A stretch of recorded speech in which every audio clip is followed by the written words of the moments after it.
Do you ever find yourself repeatedly using the word very to intensify your descriptions? It's a common habit, but there's a whole world of vocabulary out there waiting to be discovered, which can help you express yourself more precisely and eloquently.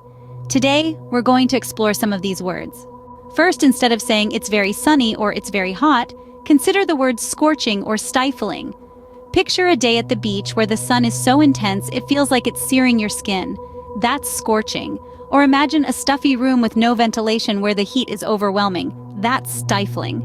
Next, when the weather is very cold, the word freezing is a more evocative alternative. Imagine stepping outside on a winter's day when the temperature is so low, your breath turns to mist instantly.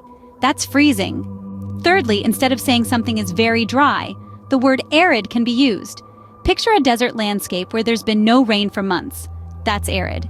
The word burnished can replace very shiny. Imagine a brass lamp that's been polished to a high sheen. That's burnished. When a situation is very serious, the words grave or solemn can prove handy. Picture a court proceeding where the outcome could have significant consequences. That's a grave situation. Or consider a funeral service, which is typically solemn. Instead of saying something is very interesting, consider the words intriguing, compelling, fascinating, or captivating. Picture a novel that's so engrossing you can't put it down. That's compelling. Or think of a mystery that's so puzzling it keeps you guessing. That's intriguing.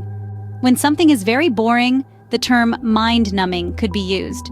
Picture a lecture that's so dull it feels like your brain is shutting down. That's mind-numbing. When something is very important, the words critical or crucial can be used. Imagine a decision that could change the course of your life. That's critical. Instead of saying you're very lucky, consider the words fortunate or blessed. Picture winning a lottery. That's fortunate. Lastly, when something is very loud or very noisy, the word deafening is a more fitting choice. Imagine standing next to a jet engine as it roars to life. That's deafening. In summary, enrich your vocabulary with these alternatives to very: scorching, stifling, freezing, arid, burnished, grave, solemn, intriguing, compelling, fascinating, captivating, mind-numbing, critical, crucial, fortunate, blessed, and deafening. Language is a wonderful tool.